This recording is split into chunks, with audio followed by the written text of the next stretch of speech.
All right, guys, good morning. Good morning. Welcome aboard to the Morning Note. My name is Carlos Garcia, founder and CEO of GAR Capital. It is Monday, May 22nd, 2023. Thanks for taking the time out of your day to join me this morning and every morning at 9 a.m. Eastern Standard Time here on our YouTube channel.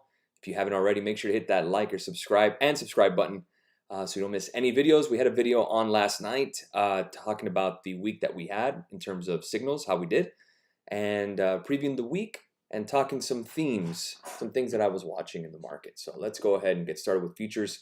Dow futures up about 19. NASDAQ red about 4 points. It was green earlier this week, or early this morning. S&P 500 flat as well. Russell, watching that very closely. 1785 up 0.34%. I'm going to go and chart that here in a second.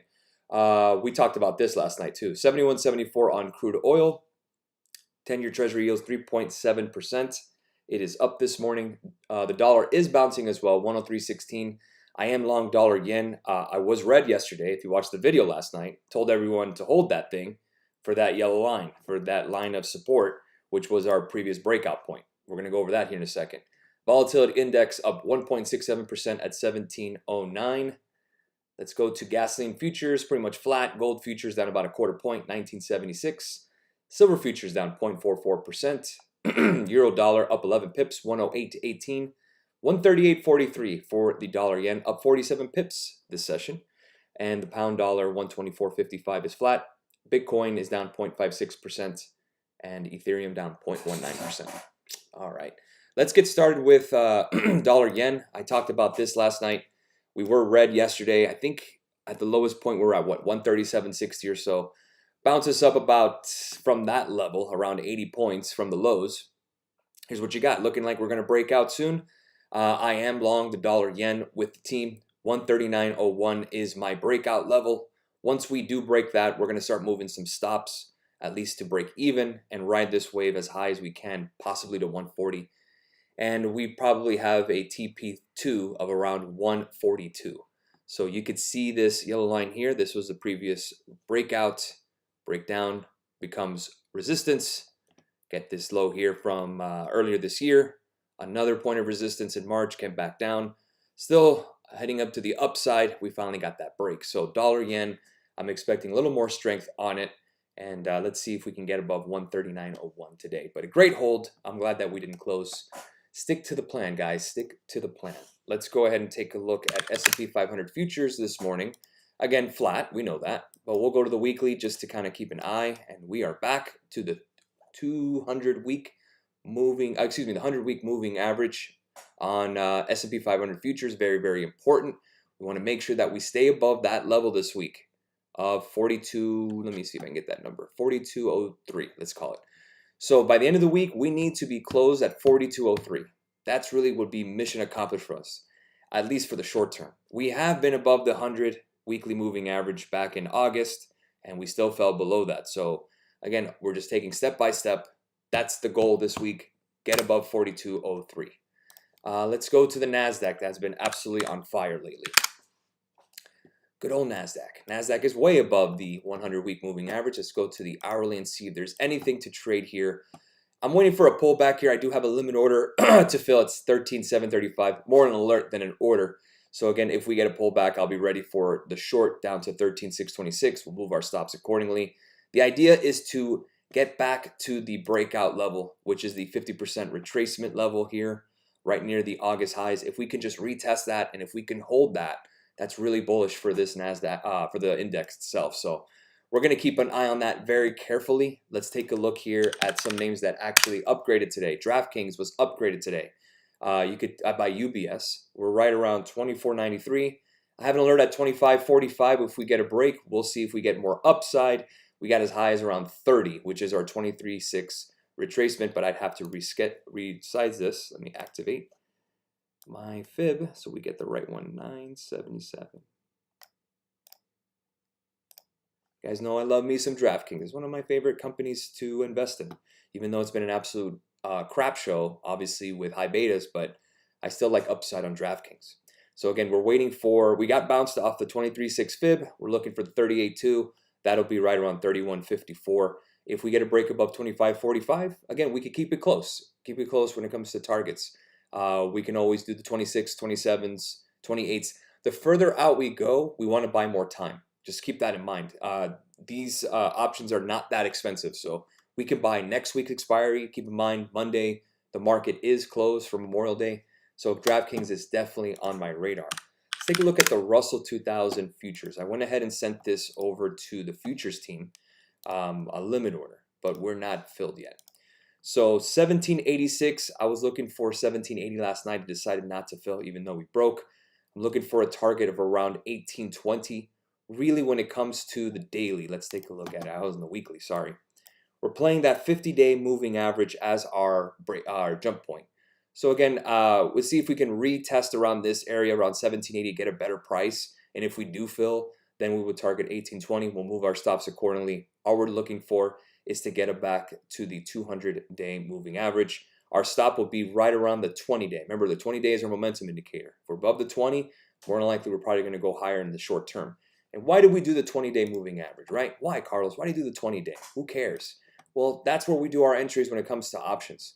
The 1-hour candles on a 20-day basis. So again, if you are above the 20-day, more than likely on the hourly chart, obviously, you'll be in an uptrend. That's where we are on Russell. So for guys who are not in futures, let's keep an eye on IWM instead. We'll go to the daily chart and keep an eye on it. We're right now at 176.85. Nice little bounce here. We're above the 50, which is a good sign. So again, we do have a gap to fill here at 181.29. If we can get above, let's say 179 or 178.88, I'll put my alert there. That's the top end of that candle on the daily. If we break that, I will take a look at the 180 to 181 call strike on IWM Russell. So what we're expecting is if NASDAQ pulls back a little bit, we get a little bit of rotation into value. The banks, the energies, those names in the Russell. So, you know, you can also keep an eye on XLF, which is the financial ETF. You can see it's been under pressure. Obviously, it did test that 786 fib. In terms of going long here, I think you're better off just playing the individual names if you do get a bounce. But there's nothing yet in terms of the banks to really touch. I think IWM itself is probably your better bet.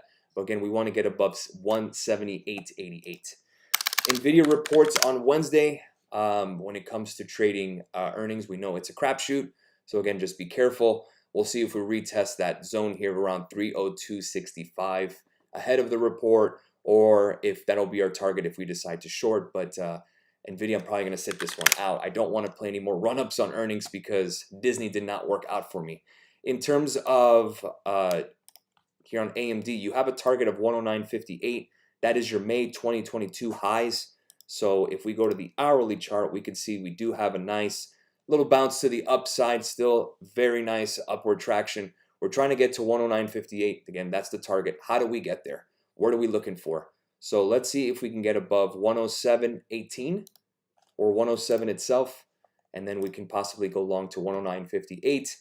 Obviously, there is some exposure with NVIDIA and AMD being on the same sector, but again, it is not a 1-for-1. So maybe AMD may be a shot where we can play that to the upside. And again, if we get a pullback, your support is right around $100.64 on AMD. Let's go ahead and answer some questions. Good morning, all. Alonzo, just went over AMD, I went over Russell, and I went over dollar yen. That's pretty much what I'm looking at this morning. In terms of options, nothing really I'm keeping my eye on. We just want to see how we do at the open. Morning, Carlos. I'm slacking today. What's the best play to watch for today, you think? I like IWM. I think IWM is the one that we're going to keep a very close eye on. So IWM is oversold. Let's see if we can get above 178.88 and then play those 180 calls for this week, if not next. Something to swing overnight or a bit preferably. Oh, for swing overnight, it's tough because you're now a week before a holiday. So again, you can get one way or another. We have an oversold, overbought NASDAQ and an oversold Russell. So it's kind of like pick which one you think is going to go. I think Russell's your best bet, but I don't think you're going to soar to the point that you might catch it overnight. If not, it's a couple of points. If you prefer that kind of trading, Trevor, I recommend futures instead. You have a lot more control, and I think you can get exactly what you're looking for. Good morning. Arthur's asking about Palantir. Let's go and take a look at that. Palantir is green this morning. We'll take a look at the daily chart together. And again, really the level we're kind of staying above here is 111, or we'll just keep it with the candle itself, the settled candle. You can see the actual settled candle on the daily chart right here. So I'm going to go ahead and draw this line, and we're going to go and extend to the right. And what level is that? That is your August highs. So we want to stay above that. That's really the key. That's right around 1145. And the beautiful thing about Palantir is that there is a gap to fill right here at 1378. And the last time we played Palantir, we did pretty good. So as long as we stay above 1145 on Palantir, I see this gap filling to around 1376. You're probably saying to yourself, well, Carlos, if the NASDAQ is overbought, why would I want to get into Palantir long, or why would I want to trade Palantir for the call side? Well, remember, Palantir is a high beta name as well. So again, it's not exactly correlation to the NASDAQ. The NASDAQ is really being pulled by like 6 mega cap names: Apple, Microsoft, Nvidia. We know the drill. Those guys, Meta. That's the ones that are moving the market. Anything AI. But Palantir is a high beta. We know that it's a growth fueled stock. It's all about growth, stock compensation, all that jazz. But really what we're doing is technicals. For a second, I just want you to look at charts objectively without the names. The name should be just the volume. So again, I don't care what the stock is. I don't care if it's a commodity. I mean, I trade commodities, futures, stocks, ETFs. It does options. It doesn't matter. Again, because the charts are still the charts. Until we have some sense of a clear breakout, that's all we can do here, because we don't know the headlines are going to come ahead of time. We don't know that. All we can do is really play our hand like it's a poker hand. And right now, we're just basing our skills, or what we can do, or what we can control, which is the technical analysis. But again, we want to have high probability setups, right? We want to play with cards that are actually decent. We don't want to play with 2-7 offsuit, right? We want to make sure we got a couple of cowboys, a couple of ladies, pocket rockets, something that we can win with, right? Same deal. So Palantir, again, as long as you stay above 1145, maybe we get above 12 again, then we can take a look at the 14 calls or something above that. So I'll place an alert above 12. That should at least give us a little more upside. If you want to be a little more conservative, wait for 12.4. That's your wick high on the daily from Friday. So if you get there, then definitely we're going to get that momentum on Palantir to around 1381. Not a bad look for Palantir. Has been done pretty well. I think I'm going to watch for a nice piece. A price on MU puts had some news. Right, MU, I just was going to get to that. MU, we traded MU last week. Now it is down about $3 or $2.25. And the reason it was downgraded. Well, no, it wasn't downgraded, excuse me. There was a headline with China talking about they're not going to have their chips manufactured or used there. You have a gap to fill now at 68.12. How do we refill that gap? How do we get there? Let's see if we can get above this here, 66.95, 67. If we pierce that, I would just target the 68s for a quick scalp on that gap fill. Again, all we're doing is playing technicals here, guys. Forget the stock. All we care about is the stock. Does it have demand? Can I buy something and sell it immediately? That should be the focus. And I don't care if it's Micron. I don't care if it's Berkshire Hathaway or Apple. If there is a chart setup, we're going to trade it with demand. We're not going to just do any stock, obviously. So let's see if we do break below here, though. 64.32. If that does happen, then we could target around 63 to 62.82. That's your 200 moving average on the 1 hour chart, the 20-day. So that's going to keep those two levels in focus, 66.96 for longs to fill that gap to 68.12, or 64.33, which was the 3 Mondays ago high, and see if we break down, maybe we target 62.82, 63 zone or so. We're now at 65.70. Thoughts on BA? Again, we can get that rotation we talked about into value. Boeing is not a financial company. They did have some headlines come in regarding the Ryanair buying and all that stuff, but that was weeks ago. In terms of the hourly, I guess you could kind of say it's kind of an inverted head and shoulders, so maybe a little more upside, but here's your chop zone that you've been getting. And here you go. You can have an up inverse head and shoulders setup as long as you hold above 196. In terms of anything worth trading, all gaps have been filled. You're in a chop zone area. You have to play the hourly if you wanted to. I would say maybe 210 will give us an opportunity to keep an eye on it. Until then, this is what you're trading. Really since the beginning of the year. 220 to around 200. Chop. That's all you've been doing. About a 5% move up and down. Sorry, Soon Balloon, but Boeing doesn't provide much excitement for me at this juncture as maybe a Palantir or a Micron. Micron would be interesting for a scalp, but that's where we are. All right, guys, we'll leave it there. I will catch you guys tomorrow for the morning note. Let's make it a great Monday, and we'll see you then. Cheers.